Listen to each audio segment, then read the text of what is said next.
Sudah ada peringatan-peringatannya beberapa kali dan mereka menyampaikan begini jangan terlalu, bahkan cara terbuka dia ngomong jangan terlalu keras, katanya jangan serang-serang terus. Jadi artinya kan mereka melihat saya itu tidak bisa diredam begitu. FPI juga tetap bergerak. Akhirnya kesimpulan mereka analisis intelijennya itu bahwa ini FPI harus dimatikan dengan cara diteroriskan. Lebih kurang hampir 10 hari lah ya. Tidak diapa-apain juga sebetulnya. Di lantai, tangan di borgol, mata ditutup full 24 jam dan plus kaki dirantai juga.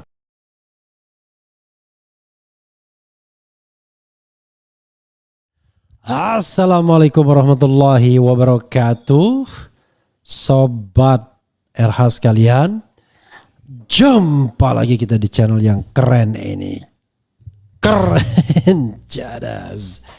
Ya Sobat RH sekalian, ini ada berita yang ngeri-ngeri sedap ya, yaitu soal pengembalian ijazah dan kemudian tunggu hasil Bareskrim. Itu yang dikatakan oleh Yakub Hasibuan, lawyer atau kuasa hukum mantan Presiden Jokowi.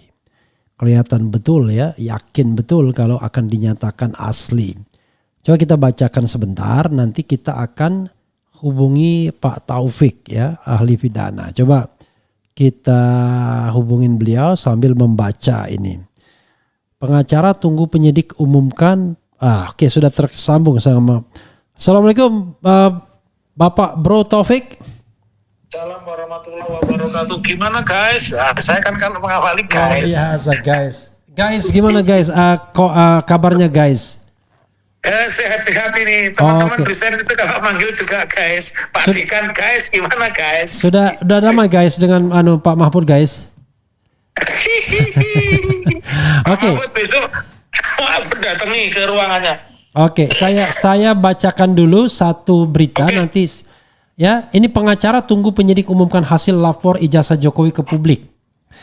Jakarta, kuasa hukum Presiden ke-7 RI Joko Widodo Jokowi, Yakub Hasibuan mengaku pihaknya belum menerima hasil uji laboratorium forensik ijazah Jokowi yang dilakukan penyidik.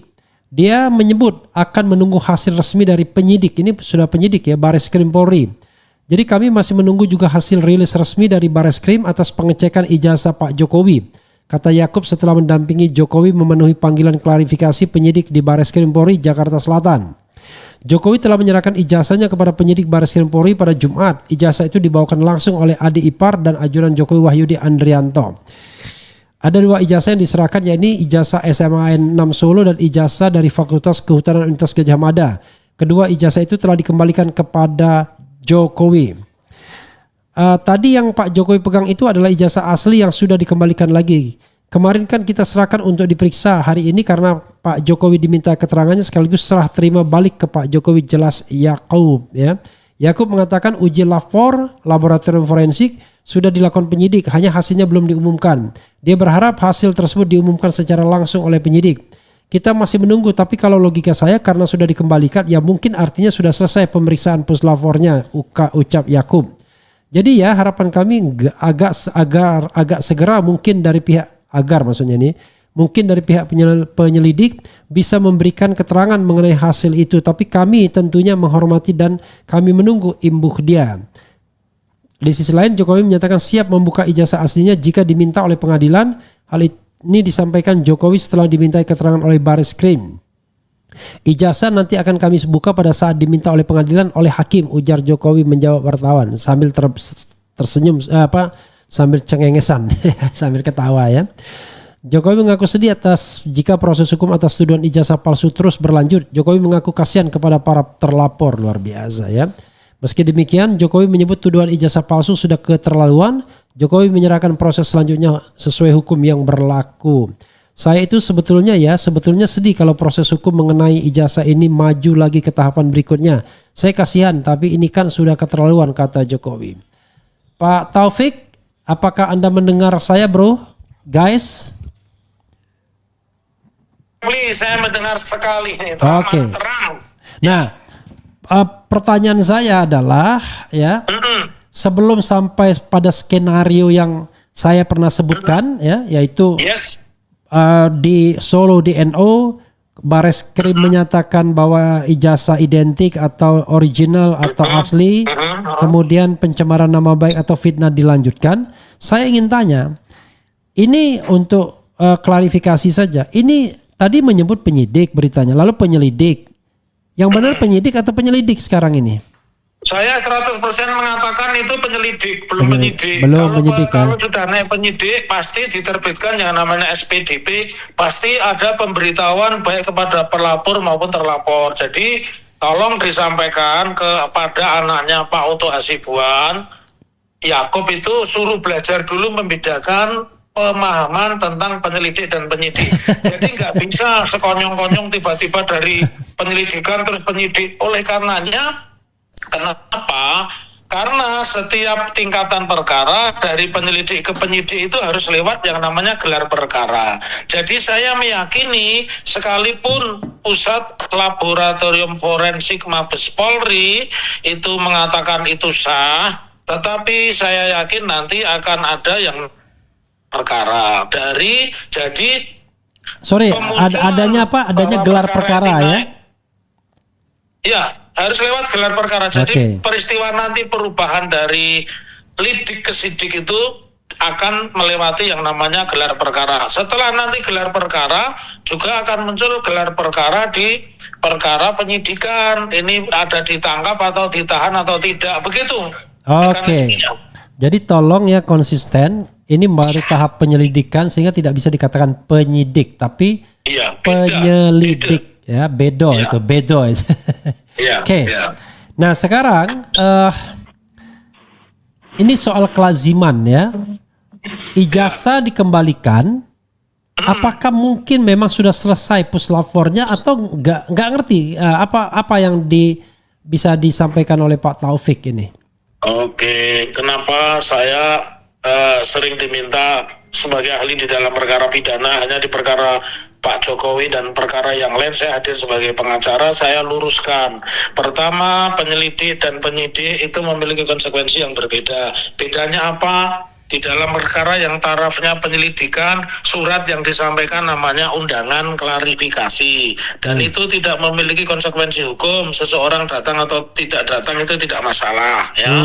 Tetapi kalau sudah namanya penyidikan, sesuai yang disampaikan di dalam pasal 112 KUHP bahwa seseorang yang sudah dipanggil dengan patut 2 kali tidak datang, maka akan diterbitkan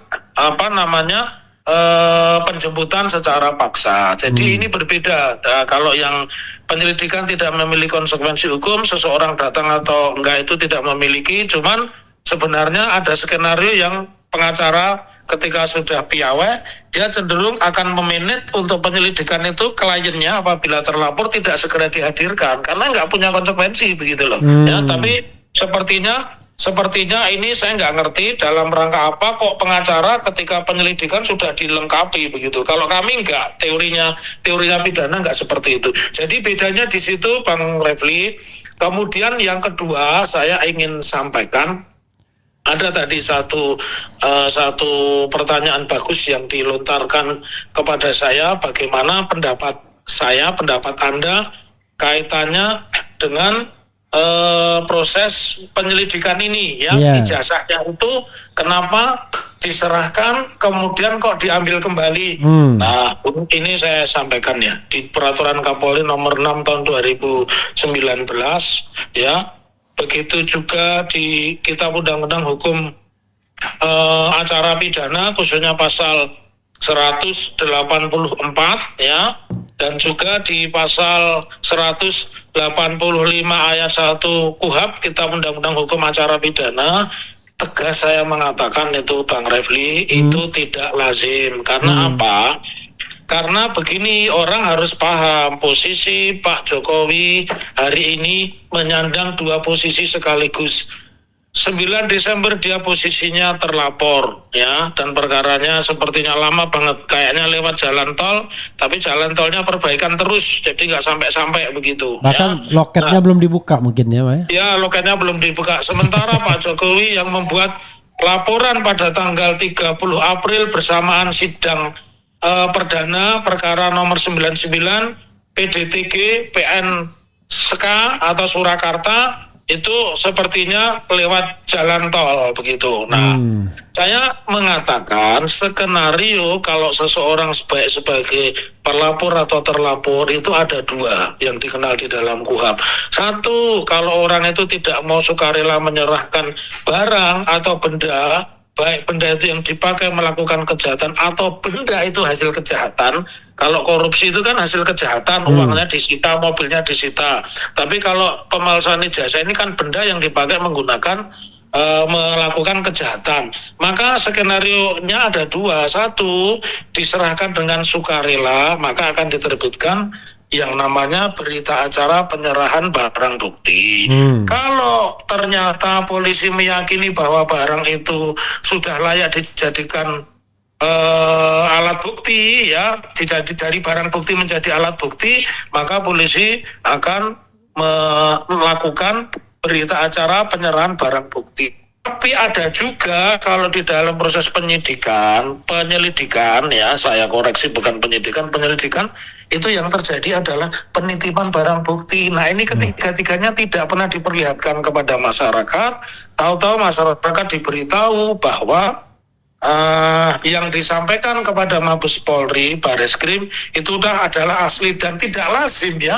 Jadi ini makin justru saya meyakini polisi ini ingin membawa kotak Pandora itu kepada Mabes Polri dan ingin menyelesaikan segala urusan di situ. Tetapi secara hukum acara pidana tidak bisa dibenarkan.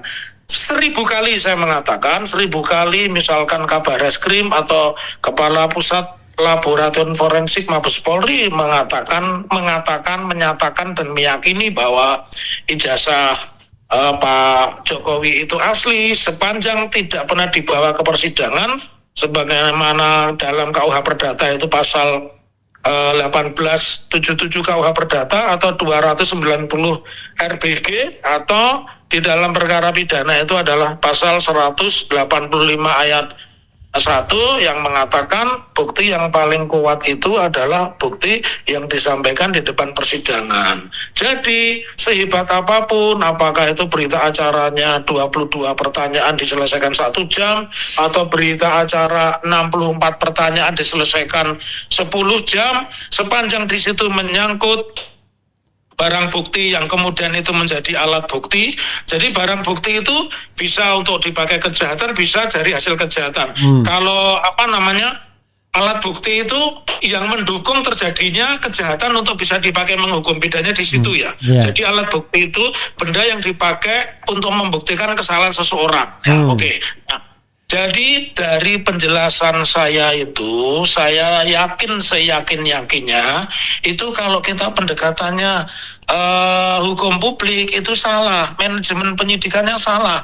Karena 1000 kali Bareskrim mengatakan itu ijazahnya sah, sepanjang tidak pernah dibawa ke persidangan, maka tidak seorang pun boleh mengatakan ini palsu, ini tidak palsu, ini asli, ini tidak asli. Itu perintah undang-undang.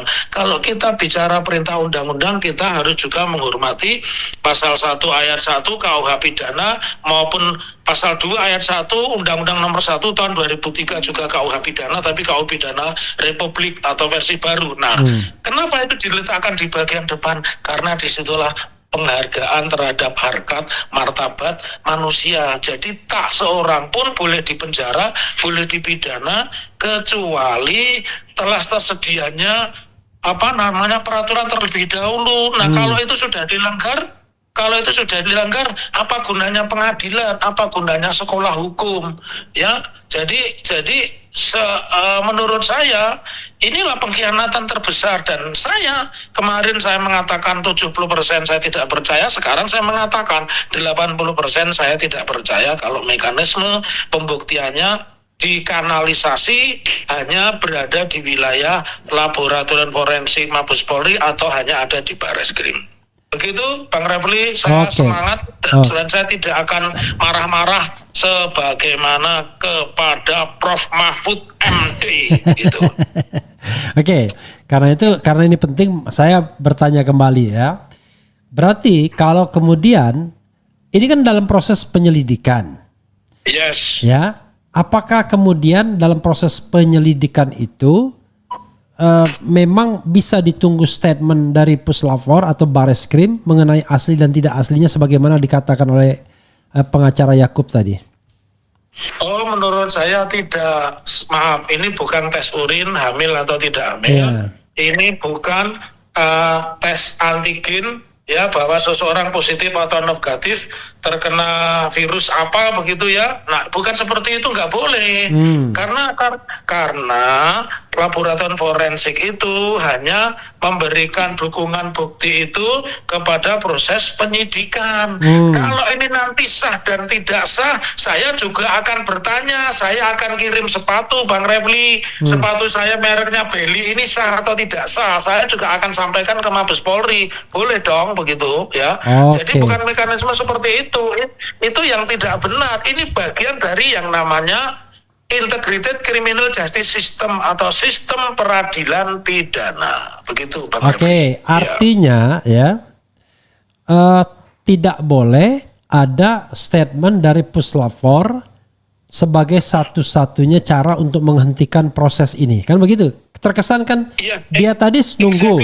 Apa yang dilakukan Pusat Laboratorium Forensik Mabes Polri atau siapapun itu namanya berkas perkara. Dia tidak menjadi bagian sebagai alat bukti sebagaimana yang dimaksud di pasal 184 KUHP. Ya, di situ disebutkan bukti itu antara lain satu adalah bukti itu sendiri ya. Kemudian yang kedua keterangan saksi, 100 saksi kalau keterangannya sama dia tetap satu ya. Kemudian keterangan ahli, kemudian keterangan terdakwa dan petunjuk. Begitu Bang Refli ya. Nah, masalahnya kalau kita bicara tentang keterangan ahli ya, itu kita nggak pernah mendengar nih yang namanya Bareskrim itu mengundang ahli, apalagi ijazahnya udah dibalikin. Gimana dia mau mendapatkan keterangan ahli kalau ijazahnya sudah dibalikin begini? Saya kalau tidak salah dengar, mohon maaf nanti kalau saya keliru dikoreksi ya. Kalau tidak salah sampai hari ini Adinda Rismon Syanipar itu belum pernah diundang oleh Mabes Polri ya. Gini, kemarin itu beliau mendapat undangan untuk hadir besok ya. Tetapi ada tetapinya. Di dalam surat itu double. Jadi ada undangan untuk tanggal 15 dan undangan untuk tanggal 22. Jadi kemungkinan besar diundang tapi salah alamat atau nggak ngerti juga. Karena sudah terucap di publik akhirnya dibikin dua surat. Kita nggak ngerti, tapi intinya ada dua surat tertanggal 15 dan untuk tanggal 22. Jadi tanggal 15 itu undangannya tanggal 11 kalau nggak salah, lupa saya. Tanggal 22 undangannya tanggal sekarang atau tanggal kemarin. Iya, menurut saya itu tidak boleh. Di dalam pasal 143 KUHP ayat 3 itu dakwaan itu harus jelas menyebut nama, tempat, waktu. Jadi tidak boleh kira-kira. Bahkan kalau ada panggilan atau undangan secara double itu tidak diperbolehkan karena KUHP memberi batasan 3 hari sebelumnya dan harus jelas saya diundang, saya dipanggil ini untuk kapasitas apa, dalam perkara apa, peristiwa apa, begitu. Itu menyalahi KUHP. Makanya saya di satu sisi berterima kasih sering diwawancara oleh Bang Refli Harun karena menurut saya pendengarnya juga kenceng-kenceng dan cerdas. Tetapi di sisi lain kenapa pendapat-pendapat seperti ini tidak pernah dipakai oleh Markas Besar Kepolisian Republik Indonesia ya sebagai pembanding. Karena saya sebagai orang hukum dan saya menggeluti pidana, saya tetap konsisten. Kalau kita melakukan pendekatan hukum positif, sejelek apapun hukum positif termasuk tadi pasal 184, pasal 185 ayat 1 dan sebagainya, dan 143 ayat 3 itu tetap harus dipatuhi karena undang-undang pidana kita hanya satu. Apakah itu yang ngomong polisi, yang ngomong jaksa, yang ngomong KPK, yang ngomong Muhammad Taufik atau Refli Harun atau Ahmad Hasinuddin, semuanya berdasar hukum positif. Begitu Bang Refli. Oh, tadi KUHP maksudnya ya, pasal-pasal yang Pak Taufik sebutkan. KUHP, ya. Oke. Ya. Nah, Pak Taufik, artinya nanti kalau misalnya ada statement, let's say ada statement dari Bareskrim bahwa ijazah yang kami teliti di laboratorium forensik itu identik atau bahasa lainnya asli atau apapun whatever the istilah ya kan?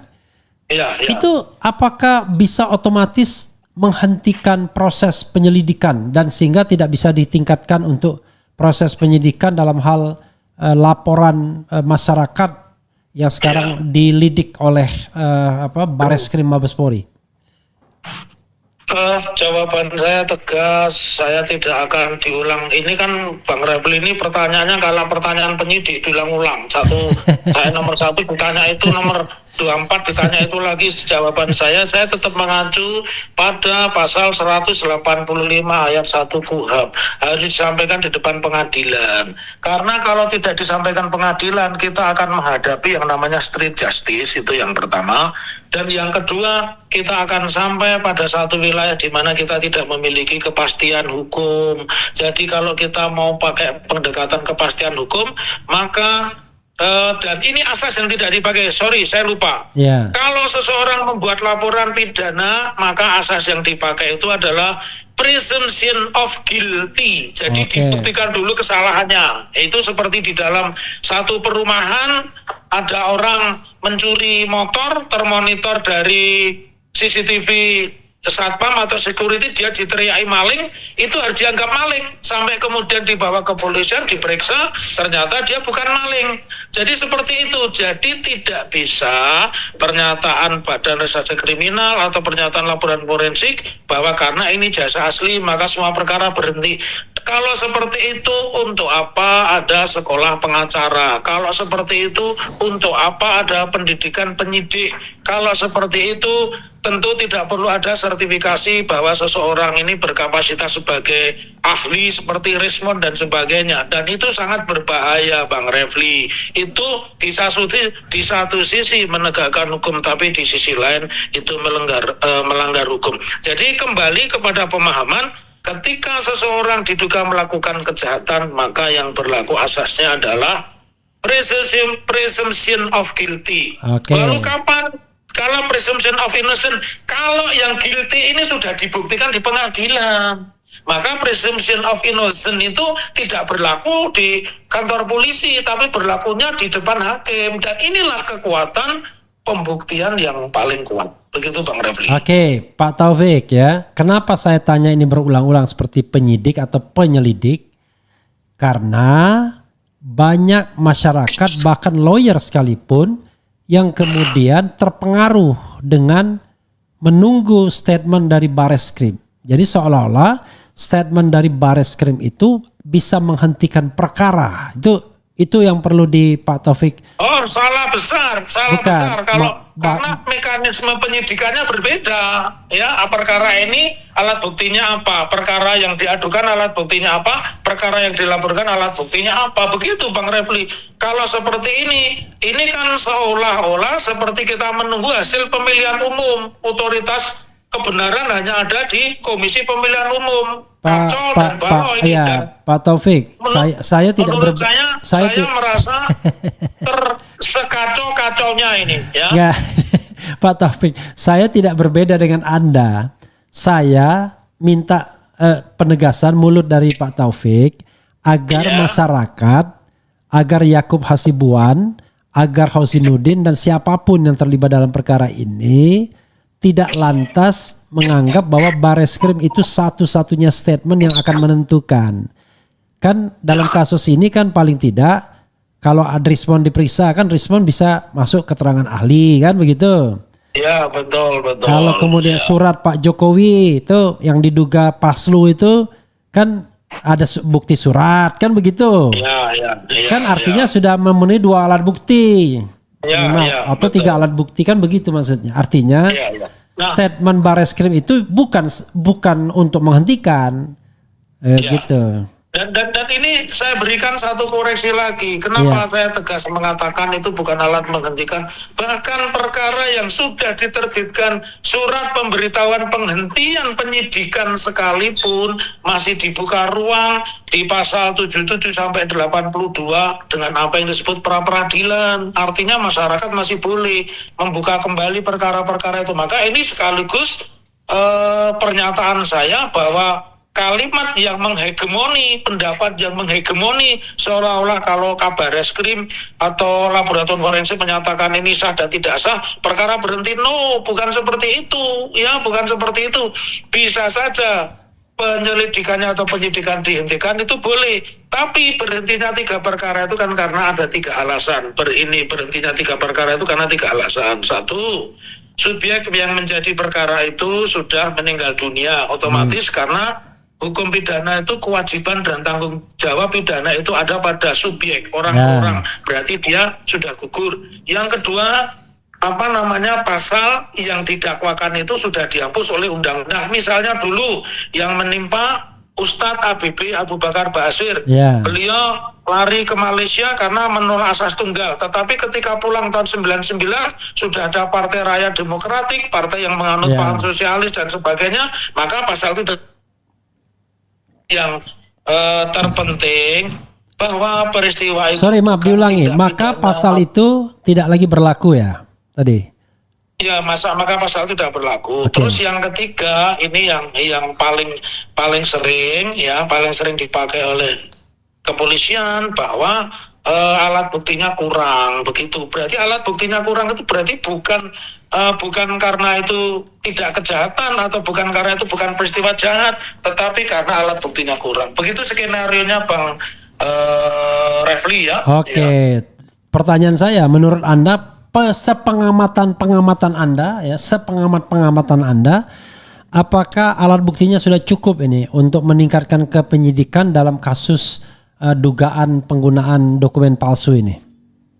Nah, ini pertanyaan menarik. Menurut saya belum cukup karena masyarakat tidak dimengertikan karena bahasanya berubah. Yang ditahan yang disimpan atau dititipkan awal mulanya atau diserahkan oleh Pak Jokowi maupun diserahkan oleh adik iparnya Pak Jokowi, yaitu adiknya Bu Irianya. Ini biar netizen dan jamaah Era Channel tahu, saya sama istrinya Pak Jokowi itu kakak adik di SMA 3 Surakarta.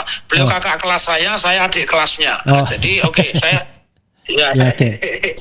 Nah, jadi artinya saya nggak ada dendam ya. Makanya kepada Pak Mahfud yang mengatakan saya bodoh, saya pengacara kecil tidak terkenal, saya juga nggak pernah dendam. Nah, jadi saya luruskan mekanisme ini tetap harus dilewati, tidak bisa di dalam bahasa Jawa itu ujuk-ujuk begitu loh. Nah, pengacara sekalipun dari aliran manapun, apakah pengacara dari Peradi Bersatu, Peradi, Ferrari, bahkan sekarang ada advokat baru ini Bang Refli, namanya Aladin, Aliansi Advokat Indonesia ini ya. Lambangnya lampu ya. Wasiat, iya. Tambahnya itu tidak boleh mendeskripsi seperti itu. Kalau orang mengatakan ini salah dan tidak salah dan sepertinya, tanpa mengurangi rasa hormat saya buat rekan-rekan di kepolisian, sepertinya ini sudah ada skenario karena Pak Jokowi sudah mengatakan tadi di awal, Bang Refli membaca, saya mungkin tidak bisa mengutip persis ya karena saya tidak bawa bacaan, yang mengatakan Pak Jokowi sangat sedih kalau perkara ini nanti istilahnya apa itu? Berlanjut. Ya, kalau istilahnya berlanjut. Nah, ini kan sepertinya sudah tahu sebelumnya, tidak lazim. Saya sudah praktek pengacara 2 tahun ditambah 30, tidak pernah mendapat bahasa seperti itu. Kok ini sudah tahu begitu loh. Begitu Bang Refli ini jauh panggang dari api kalau saya boleh mengatakan itu ya. Malah kalau biasanya itu kura-kura dalam perahu, pura-pura tidak tahu ya no? Ya. Yeah. Tapi kalau begini, ini perahu di dalam kura-kura. Kalau ini perahu di dalam kura-kura, tahu-tahu sudah ada. Oke. Bukan perahu dalam kura-kura. Oh ya benar juga ya, tahu-tahu sudah ada. Kalau yang benar ini adalah perahu ngangkut selada. Tahu-tahu sudah ada. Oke, Pak Taufik. Tapi ini agak aneh pernyataan Pak Jokowi ini. Pernyataannya kan kurang lebih ya. Saya itu sebetulnya sedih kalau proses hukum mengenai ijazah ini maju lagi ke tahapan berikutnya. Saya kasihan. Tapi ini kan sudah keterlaluan, kata Jokowi. Oke, saya mau membedah kalimat ini. Pak Taufik, dengarkan dulu secara perlahan ya, jangan sabar. Saya bukan Mahfud MD ya. Gini, dia ini kan ngomong ini di depan Bareskrim. Oke? Iya. Dan di Bareskrim posisinya sebagai terlapor. Atau dengan kata lain potensial untuk menjadi tersangka. Iya. Oke? Kalau dia ngomong ini di depan Polda Metro Jaya, masuk akal. Iya. Karena dia pelapor dan yang potensial jadi tersangka Roy Suryo dan kawan-kawan. Kan ini aneh. Betul. Ketika dia mengatakan sebetulnya sedih kalau proses hukum mengenai ijazah ini maju lagi ke tahapan berikutnya. Iya. Kalau maju ke tahapan berikutnya ya dia yang jadi tersangka kan, karena dia ngomongnya di depan Bareskrim soalnya setelah ngambil dan diperiksa. Jadi seolah-olah baik di Bareskrim maupun di Polda Metro dia yang pegang kendali seolah-olah dia yang kemudian pelapornya. Ini kan agak aneh itu logikanya. Gimana Pak Taufik? Iya.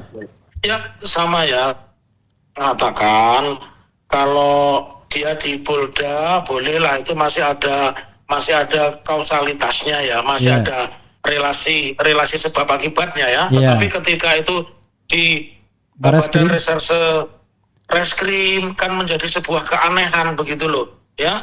Apalagi dia sampai mengungkapkan dengan kata-kata sedih dan sebagainya. Kasihan. Kasihan, sedih dan kasihan. Ini kan mestinya porsinya porsi penyidik, dan itu pun tidak disampaikan secara terbuka, seolah-olah tanpa mengurangi rasa hormat. Sekarang Pak Jokowi tiba-tiba menjadi ahli pidana, itu melebihi saya itu Bang Refli, kaget juga saya ya. Dalam prediksi. Iya, dalam peristiwa ini dia seolah-olah sudah menjadi ahli pidana, itu nggak boleh kok saya mengatakan saya sedih kalau perkara ini berlanjut dan sebagainya. Ya, itu kan tidak ada relasi sebab akibatnya diucapkan di Badan Reserse. Atau sebaliknya, lucunya gini. Kan perkara ini kan ada dua, ada delik umum, ada delik aduan. Delik aduan itu dikontrol sepenuhnya oleh dia.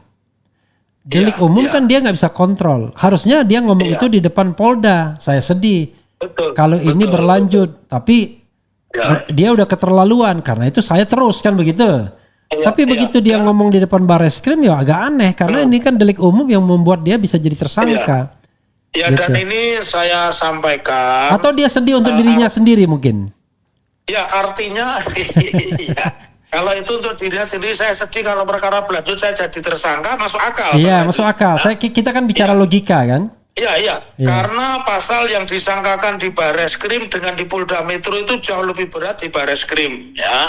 Jadi supaya jamaah RH juga tahu apa itu namanya sebutannya itu sobat RH sekalian. Sobat RH sekalian, ini saya terangkan. Kalau yang di Polda itu delik aduan, kalau tidak disangkutkan dengan pasal 30, pasal 35, maka pasal 32. Ya, pasal 32, maka Roy Suryo dan kawan-kawan itu hanya kena pasal di bawah 1 tahun. Artinya dengan alasan apapun nggak bisa ditahan. Yang disebut oleh pengacara Ahmad Hosinuddin itu kan pasal selundupan yang dimasukkan pasal 32 yang ancamannya begitu tinggi. Jadi kalau 310, 311 itu ancamannya di bawah 1 tahun, bahkan orangnya tidak bisa ditahan. Dan ini yang saya tidak mengerti, kenapa Pak Jokowi begitu pedenya justru di Bareskrim ketika dia dilaporkan kok dia mengatakan sedih kalau perkara berlanjut ya. Kasihan.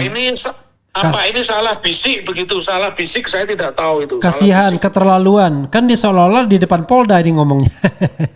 Iya. Ya Pak Jokowi, kalau saya lebih jauh lagi, ini artinya Pak Jokowi di depan Polda maupun di depan Bareskrim Mabes Polri mengatakan seolah-olah semuanya at home, kayak di rumah sendiri begitu kalau saya mengatakan ya. Jadi iya, itu kejanggalan. Oke, Bang Refli. Oke, terima kasih ya. Salam buat teman-teman. Oke. Oke, assalamualaikum warahmatullahi wabarakatuh. Besok kita bicara tiga pihak ya. Boleh. Oke, ya. Assalamualaikum. Assalamualaikum warahmatullahi wabarakatuh. Ya, saudara sekalian, itu dengan Dr. Taufik ya, walaupun sambil main-main, perkara yang kita bahas ini serius. Saya senang mendapatkan statement dari Pak Taufik hari ini bahwa yang namanya proses penyelidikan di Bareskrim Mabes Polri ini tidak bisa dibatasi sekedar hasil dari puslapor. Karena hasil dari puslapor itu bukan barang bukti, itu semacam penunjang dalam proses penyelidikan, sehingga apakah kemudian cukup ditingkatkan atau tidak, dan tergantung juga bukti yang lain. Kan ada 3 alasan tadi dikatakan. Pertama, terlapornya meninggal dunia. Kedua, pasal yang ditudingkan itu sudah hapus. Dan yang ketiga adalah kurang bukti, tidak cukup bukti. Nah, dalam konteks ini Pak Taufik sendiri mengatakan buktinya belum cukup nih kelihatannya. Belum cukupnya itu karena kita nggak tahu ya soal ijazah. Kan sebenarnya paling gampang adalah bukti itu kan 2. Bukti ahli dan kemudian bukti surat atau fisik dari ijazah tersebut yang dianggap digunakan palsu untuk apa? Kan ada 2 kemungkinan, menggunakan ya atau memalsukan. Jadi baik memalsukan maupun menggunakannya itu salah semua. Nah, sekarang pertanyaannya adalah kalau seandainya misalnya surat itu diyakini sebagai alat bukti, ya surat atau ijazah itu tinggal dipanggil ahli, maka klop sesungguhnya kan. Maka sesungguhnya kalau seandainya ada orang seperti Rismond, maka cukup alasan untuk meningkatkan kasus ini ke dalam proses penyidikan dengan menjadikan misalnya Jokowi sebagai tersangka. Karena ini ijazahnya, ini ahlinya. Ijazahnya ini sebagai alat bukti, ahlinya kemudian mengatakan bahwa ini tidak identik misalnya. Maka 2 cukup alat bukti tercapai, ditambah alat-alat bukti lainnya. Nah, masalahnya adalah justru orang seperti Rismond sepertinya dihindari. Yang dicari adalah orang-orang yang akan mengafirmasi ijazah itu. Itu persoalannya, bro. Paham ya? Mudah-mudahan ini pembelajaran bagi kita semua untuk menghadapi penegak hukum yang kelihatannya agak berat sebelah. Saya bilang agak berat sebelah. Ya, saya bilang bukan tidak adil, tapi agak berat sebelah. Nah, ini pembelajaran bagi kita semua. Makanya Dr. Tifa tertarik nih untuk belajar hukum katanya. Karena waduh ruwet ya. Tapi kayaknya harus belajar hukum. Karena di hukum itu masalah yang ringan bisa jadi ribet. Masalah yang ribet disepelekan. Begitu sobat era sekalian. Oke. Saya apakah perlu membacakan komentar sobat era sekalian? Oke. Kalau memang begitu hancurkan dan perangi. Oke, nggak bisa dong. Luar biasa kasus ini, tiap hari ribut terus ya kan. Sangat bagus dan cocok dikatakan apa gunanya hakim, apa gunanya penegak hukum, apa gunanya sekolah hukum kalau tidak bisa dibuktikan melalui pengadilan. Jos tegakkan kebenaran. Temannya ngaku wisuda bareng pamer ijazah saat di Zoom ternyata ijazah tahun 89. Haha, enggak jangan ulangin lagi ya. Karena itu enggak jelas ya. Kalau seperti cerita ijazah palsu, Jokowi masih punya banyak anak buah di semua jabatan penting di pemerintahan lingkaran kekuasaan. Urusan pagar laut di Bareskrim hasilnya apa? NO atau SP3? I don't know exactly ya. Begitu sobat RH sekalian ya, mudah-mudahan ini memberikan pembelajaran bagi kita semua bahwa sambil kita mengikuti kasus ini, sambil kita belajar pintar ya. Terima kasih Pak Taufik sebagai orang pidana ya, dia yang advokat juga, yang katanya baru 2 tahun tambah 30 alias 32 tahun sebagai advokat dan sekaligus ahli pidana, mengajar pidana. Mudah-mudahan apa yang disampaikan bermanfaat. Sekali lagi, hasil puslapor Bareskrim not the only satu-satunya barang yang istilahnya untuk mengatakan bahwa ini palsu atau tidak. harus pengadilan yang bisa membuktikan barang itu palsu atau tidak. Jadi di keterangan di depan pengadilan itulah di crossing saksi-saksi. Nah kalau kemudian dinyatakan palsu, ada konsekuensinya, tidak relevan lagi yang namanya pengaduan pencemaran nama baik atau fitnah. Tapi kalau kemudian memang palsu, kalau memang palsu, kalau asli tidak relevan, kalau memang palsu, kalau palsu tidak relevan, kalau asli ya maka masih relevan ya. Jadi kalau ijazahnya asli maka gugatan pencemaran bisa ditindaklanjuti. Tapi kalau palsu, gugatan pencemaran tidak bisa ditindaklanjuti karena mutatis mutandis gugur karena kan dianggap mencemarkan karena dianggap punya ijazah palsu. Mudah-mudahan penjelasan saya tidak terbalik ya. Karena saya sedikit gelisah karena ada WA dari seseorang yang meminta sesuatu ya. Karena kebetulan saya lagi mengerjakan sesuatu dan rupanya tukangnya meminta sesuatu yang harus saya penuhi saat ini juga. Begitu sahabat-sahabat sekalian. Wassalamualaikum warahmatullahi wabarakatuh. Keren cadas. Cia.